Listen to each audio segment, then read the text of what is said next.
Hello students, welcome back to my channel. तो बच्चों, आज हम करने जा रहे हैं स्वतंत्रता के समय भारतीय अर्थव्यवस्था। इस चैप्टर का है ये सेकंड पार्ट। फर्स्ट पार्ट जो है हमने प्रीवियस वीडियो में किया था। आज हम करेंगे सेकंड पार्ट। तो चलिए स्टार्ट करते हैं। तो चलिए, पिछली वीडियो में हमने 4 पॉइंट जो हैं उनको क्लियर किया था। तो आज हम स्टार्ट करते हैं फिफ्थ पॉइंट से। फिफ्थ पॉइंट है हमारा, ब्रिटिश शासन के अंतर्गत विदेशी व्यापार कैसा था। ठीक है, इसमें हमने ये देखना है कि जो देश के अंदर का व्यापार है वो तो हमने पहले देख लिया कि वो किस प्रकार का था। अब देखना है कि विदेशी व्यापार कैसा था, जो भारत है वो विदेशों के साथ कैसा व्यापार कर रहा था। तो चलिए देखिए, यहाँ ये लिखा भी हुआ है कि भारत जो है वो तैयार वस्तुओं का, जैसे कि बारीक कपास, रेशम, लोहे की बनी हुई वस्तुएं, ठीक है, लकड़ी की बनी हुई वस्तुएं, हाथी दांत, मतलब इन सब चीज़ों का वो निर्यातक के रूप में जाना जाता था। लेकिन ब्रिटिश ने भारत को कच्चे माल का शुद्ध निर्यातक बना दिया। ठीक है, अब क्या होता था, भारत जो है सिर्फ कच्चे माल का निर्यातक था और तैयार वस्तुओं का आयातक बन गया था। जो भी वस्तुएं तैयार की जाती थी वो बाहर से ही आती थी, उनका वो आयात करता था। देखिए, इसे पॉइंट वाइज समझते हैं। सबसे पहला पॉइंट है हमारा, प्राथमिक उत्पादों का शुद्ध निर्यातक एवं तैयार वस्तुओं का शुद्ध आयातक। मतलब वही हो गया कि जो प्राथमिक वस्तुएं हैं, ठीक है, उनका तो वो हो गया शुद्ध निर्यातक। ठीक है, कच्चा माल जो होता है जो भारत में उग रहा है, जैसे कि कपास हो गया, ठीक है, रेशम, लोहा से बनी वस्तुएं जो भी है, ठीक है, ऐसी वस्तुओं का तो वो हो गया निर्यातक। कच्चे माल को इसमें यहाँ पे बताया, कच्चा रेशम, कपास, ऊन, पटसन, नील, चीनी, इन सब का वो निर्यातक हो गया। ये सब चीज़ें जो है वो विदेश में जा रही हैं और विदेश से जो तैयार की हुई चीज़ें हैं वो अब हमारे देश में आने लगी। मतलब कि भारत का बहुत सारा हिस्सा जो है, बहुत सारा उद्योग जो है, अब वो सीधा सीधा कच्चे माल के रूप में देश से बाहर जाने लगा। फर्स्ट तो ये है। सेकंड पॉइंट देखते हैं। सेकंड पॉइंट है कि भारत के विदेशी व्यापार का एकाधिकारी नियंत्रण। मतलब ये कि जो ब्रिटिश शासन के दौरान देश के निर्यात और आयात, ठीक है, ब्रिटिश सरकार के लिए एकाधिकार में चले गए। मतलब कि अब आयात भी करना और निर्यात भी करना, सब कुछ जो है वो ब्रिटिश शासन ही, ब्रिटिश सरकार के द्वारा ही किया जा रहा था। तो इसमें क्या हुआ कि भारत के जो 50% से अधिक निर्यात, ठीक है, होने लगा और आयात जो है वो केवल अब भारत तथा ब्रिटेन के बीच में ही सीमित हो गए। मतलब ये है कि 50% जो है भारत का जो भी उद्योग यहाँ पे होता था, जो भी चीज़ें उगाई जाती थी, कच्चा माल जो भी है, ठीक है, अब उसका तो निर्यात कर दिया जाता था। ठीक है, और भारत और ब्रिटेन इन दोनों के बीच में ही आयात और निर्यात की जो प्रक्रिया थी वो चल रही थी, क्योंकि ब्रिटिश सरकार अपना फ़ायदा चाहती थी। ठीक है, भारत से निर्यातक प्राथमिक उत्पाद ब्रिटिश उद्योगों के आगत बन गए। क्या हुआ कि जो भारत से निर्यातित प्राथमिक उत्पाद जो थे, जो ब्रिटिश लोग थे, ठीक है, ब्रिटिश सरकार जो थी अपने ब्रिटेन में, वो क्या करते थे, उद्योगों के आगत के लिए कि उद्योग किस प्रकार किया जाएगा, वो सारा का सारा कच्चा माल भारत से लेता था, वो भारत से निर्यात करता था वो।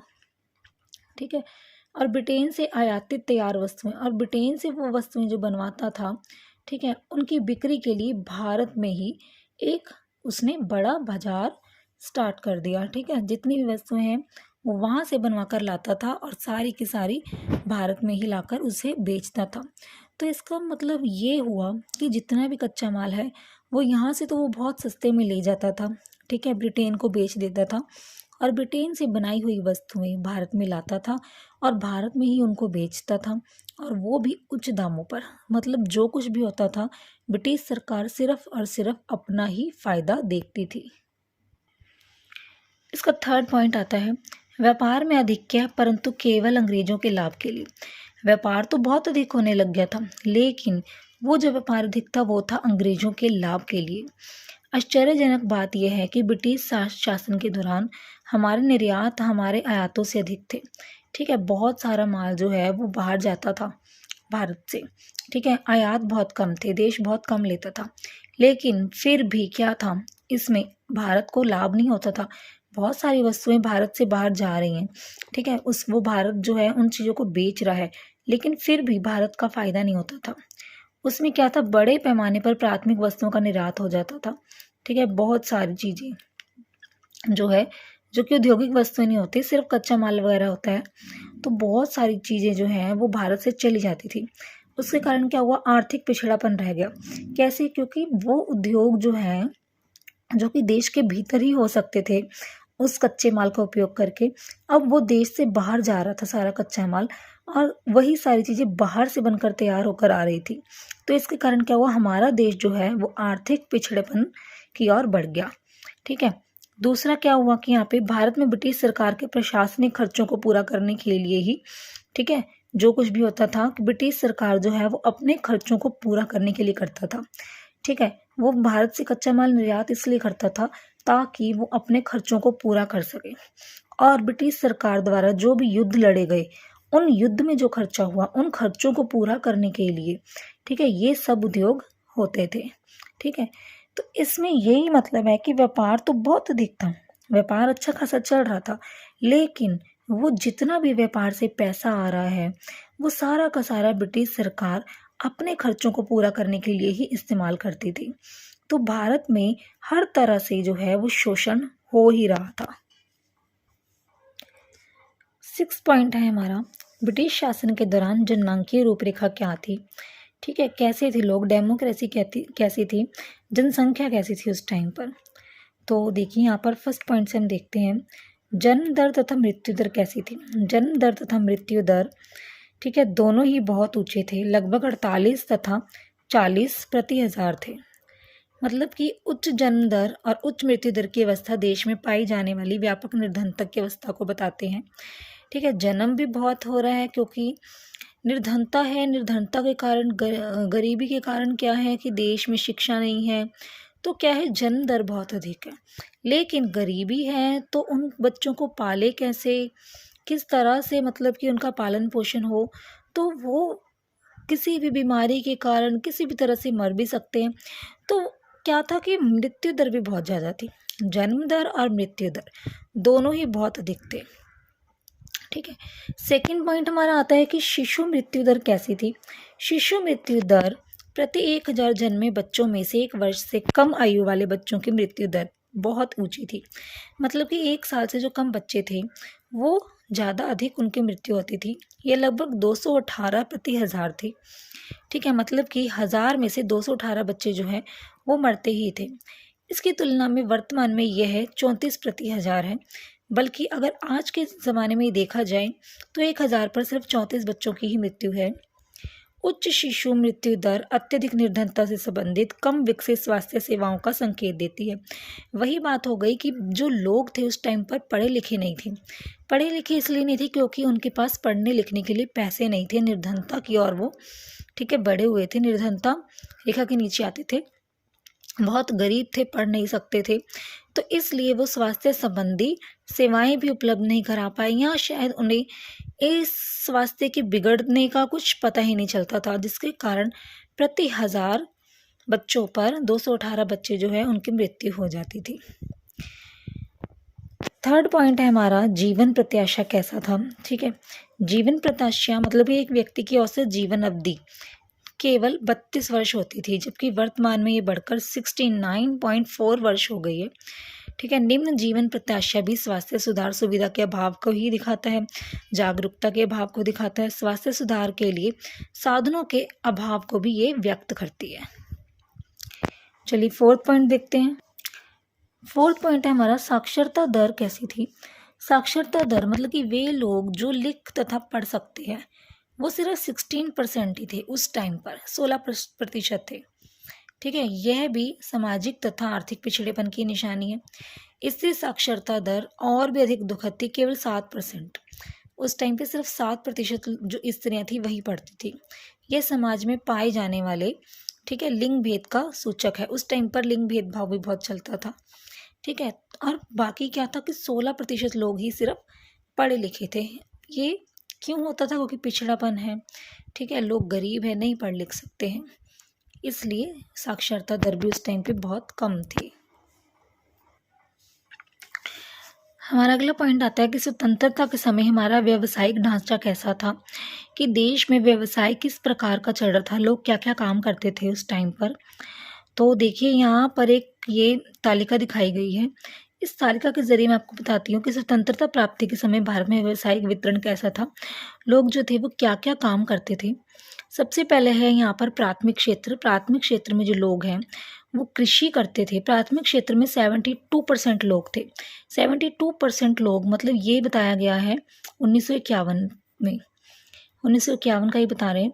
72% लोग ऐसे थे जो कि कृषि में लगे हुए थे। कृषि श्रम थे, कुछ जो थे वो कृषि के मज़दूर थे। वानिकी, मछली पालन, पशुपालन, बागान, ठीक है, वो 2.4% थे। कुछ खनन वगैरह करते थे, वो 0.6% थे। मतलब 72% लोग जो थे वो कृषि में ही लगे हुए थे। फिर अगला आता है कि द्वितीय क्षेत्र कैसा था, ठीक है। द्वितीय क्षेत्र, तो द्वितीय क्षेत्र में जो लोग थे वो थे 10% काम कर रहे थे। मतलब कि जो छोटी-मोटी फैक्ट्रियाँ वगैरह जिनकी थी, छोटे और बड़े पैमाने के उद्योग थे, ठीक है, भवन निर्माण वगैरह कर रहे हैं, जो ये मिस्त्री वगैरह होते हैं, वो थे द्वितीय क्षेत्र में आते थे। फिर थर्ड है तृतीय क्षेत्र। तृतीय क्षेत्र में क्या हो गया, व्यापार वगैरह जो कर रहे हैं, जो वाणिज्य कर रहे हैं, ठीक है, यातायात कर रहे हैं, रिक्शा चला रहे हैं, ठीक है, बस चला रहे हैं, ऐसा कुछ संग्रह, संचार वगैरह कर रहे हैं, डाकिया वगैरह हो गए, और अन्य सेवाएँ हो गई। अन्य सेवाएँ जैसे कि डॉक्टर, टीचर, ये थे 10% वगैरह, ठीक है, बैंक में काम करने वाले। तो ये सब जो थे उस टाइम पर ये 3 तरह के जो व्यापार थे, उस टाइम पर ये चलते थे हमारे देश में। देखिए, इसमें अब हम व्यवसाय के बारे में देखते हैं। देखो, कृषि व्यवसाय जो है एक प्रमुख स्रोत था उस टाइम पर हमारे देश में, ठीक है। इसमें क्या था, स्वतंत्रता प्राप्ति के समय 72.7 मतलब कि तकरीबन ये हो गया 73% के करीब।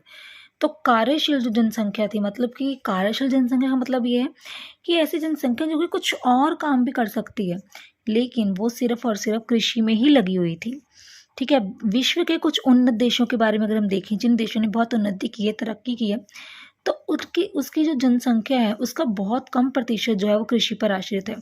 जैसे कि इंग्लैंड और अमेरिका की जनसंख्या सिर्फ 2% लोग ही वहाँ पर जो कृषि करते हैं।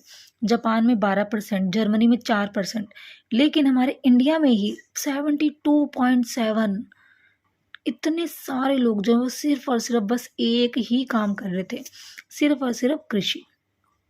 तो इसलिए क्या है, स्वतंत्रता प्राप्ति के समय में जो भारतीय अर्थव्यवस्था है वो बहुत ही ज़्यादा पिछड़ी हुई थी। सेकंड पॉइंट है हमारा, व्यवसाय एक महत्वहीन स्रोत। मतलब कि स्वतंत्रता प्राप्ति के समय भारत की जो कार्यशील जनसंख्या थी, उसका केवल 9.0% भाग जो है वो निर्माण उद्योग, खनन इत्यादि में लगा हुआ था। सिर्फ 9% लोग ही ऐसे थे जो कृषि के अलावा कुछ और काम कर रहे थे, ठीक है। और इसके विपरीत जो यूएस वगैरह हैं, ठीक है, इंग्लैंड वगैरह हो गए, इसमें 42%, 32%, ठीक है, जापान वगैरह, इसमें 40% तक के लोग जो थे वो इन कामों में लगे हुए थे। तो उससे क्या हो कि वो देश जो है बहुत ही जल्दी जल्दी तरक्की कर रहे थे, और जो हमारा देश था वो बहुत धीरे धीरे काम कर रहा था, बहुत धीरे धीरे ही तरक्की की ओर जा रहा था। इनफैक्ट वो पिछड़ा हुआ ही था। थर्ड पॉइंट हमारा आता है असंतुलित विकास। मतलब कि इसका ये है कि विकास को संतुलित तब कहा जाता है जब अर्थव्यवस्था के सभी क्षेत्रों का समान विकास होता है। मतलब कि अर्थव्यवस्था के सभी क्षेत्र जो है, ठीक है, जैसे कि प्राथमिक, द्वितीय, तृतीय, तीनों के तीनों क्षेत्रों में एक समान विकास हो रहा हो। यहाँ पर सिर्फ कृषि में ही विकास हो रहा था और तो कुछ विकास हो ही नहीं रहा था। तो भारत में द्वितीय और तृतीय क्षेत्रों का विकास तो आपने देख ही लिया, है ना, कैसा था, कुछ हो ही नहीं रहा उसमें। सिर्फ जो प्राथमिक क्षेत्र है उसी में ही विकास हो रहा है। लोग जो है सिर्फ और सिर्फ खेती करते जा रहे हैं। तो इसलिए विकास जो है वो संतुलित नहीं था, असंतुलित विकास था। देखिए, अब हमारा आता है लास्ट पॉइंट 8, जो कि बहुत ही एक इंटरेस्टिंग पॉइंट है। इसमें ये है कि स्वतंत्रता के समय में आधारिक संरचना कैसी थी। मतलब कि जो हमारे देश का आधार है, ठीक है, आधारिक संरचना, देखिए यहाँ पे बताया भी गया है कि आधारिक संरचना से अभिप्राय होता है आर्थिक परिवर्तन, ठीक है, जैसे कि यातायात के साधन वगैरह हो गए, संचार, बैंकिंग, ये सब कुछ हो गए, और सामाजिक परिवर्तन के तत्व जैसे कि शिक्षा, स्वास्थ्य, आवास सुविधाओं का विकास, ठीक है, इन सब से, जो कि एक देश के विकास और समृद्धि की नींव होते हैं। मतलब कि आर्थिक परिवर्तन जो भी किए जाते हैं और जो सामाजिक परिवर्तन किए जाते हैं, ये सिर्फ और सिर्फ देश के विकास के लिए, उसकी समृद्धि के लिए किए जाते हैं कि जो देश है वो उन्नति की ओर बढ़े। लेकिन लेकिन ऐसा नहीं हुआ। यहाँ पर ब्रिटिश सरकार ने क्या किया, देखिए यहाँ पर पॉइंट बताए गए हैं। रेलवे का विकास तो हुआ देश में, लेकिन ब्रिटेन की तैयार वस्तुओं को औपनिवेशिक भारत के आंतरिक भागों में पहुंचाने के लिए, कि जो भी वस्तुएं ब्रिटेन में तैयार की गई हैं, ठीक है, जो वस्तुएं ब्रिटेन में तैयार हो चुकी हैं, जो बनाई गई हैं, वो भारत देश में अंदर आ सकें, भारत देश के अंदर आ सके, उसके लिए रेलवे का भी यहाँ पर विकास किया गया। ठीक है, सेकंड है बंदरगांव का विकास किया गया। बंदरगांव का भी विकास हुआ, लेकिन इसलिए किया गया ताकि कच्चा माल जो है वो ब्रिटेन को निर्यात किया जा सके, और जो ब्रिटेन से बनी हुई तैयार वस्तुएं हैं उसे देश में आयात किया जा सके। ठीक है, डाक तार का विस्तार हुआ, विकास हुआ, लेकिन प्रशासनिक कुशलता को बनाने के लिए। ठीक है, फोर्थ है देश के विभिन्न भागों से कच्चे माल को बंदरगाहों तक पहुंचाने के लिए सड़कों का विकास भी हुआ। यहाँ पर सड़कें भी बनाई गई देश में, लेकिन वो भी सिर्फ और सिर्फ कच्चे माल को बंदरगाहों तक पहुंचाने के लिए। तो संक्षेप में हम यही कह सकते हैं कि ब्रिटिश शासनकाल के दौरान अर्थव्यवस्था में जो भी कुछ साधारण आधारिक संरचनात्मक परिवर्तन किए गए, ठीक है, वो उन सब के पीछे एक ही उद्देश्य था कि भारतीय अर्थव्यवस्था की समृद्धि और विकास ना हो सके, बल्कि ब्रिटिश सरकार की अर्थव्यवस्था की समृद्धि और उसका विकास हो सके। भारत का तो सिर्फ और सिर्फ यहाँ पर शोषण ही किया गया है। कच्चे माल को किस तरह से ब्रिटेन में पहुंचाया जा सके और ब्रिटेन से बनी हुई चीज़ें किस तरह से भारत में लाई जा सके, सिर्फ एक ही उद्देश्य ब्रिटिश सरकार का था। और भारत की अर्थव्यवस्था पर क्या प्रभाव पड़ता है वो उससे उसको कुछ मतलब नहीं था, इसीलिए भारतीय अर्थव्यवस्था जो है वो पिछड़ी हुई ही रह गई। तो बच्चों आज जो हमने किया, यहाँ पर हमारा जो चैप्टर है ये पार्ट 2, तो यहाँ पर हमारा चैप्टर जो है वो ख़त्म होता है। अब नेक्स्ट वीडियो में मैं आपको करवाऊँगी एनसीईआरटी के जो क्वेश्चन आंसर हैं वो आपको मैं करवाऊँगी। हर एक क्वेश्चन के आंसर को हम बहुत ही अच्छे से सॉल्व करेंगे, बहुत ही अच्छे से समझेंगे। तो ठीक है, अब हम मिलते हैं हमारी नेक्स्ट वीडियो में। तो अगर आपको ये वीडियो अच्छी लगी हो तो इसे लाइक करना, चैनल पर नए हो तो मेरे चैनल को सब्सक्राइब करना, वीडियो को शेयर करना, ताकि ज़्यादा से ज़्यादा बच्चों तक मेरी आवाज़ पहुंच सके। Thank you, good luck, bye bye.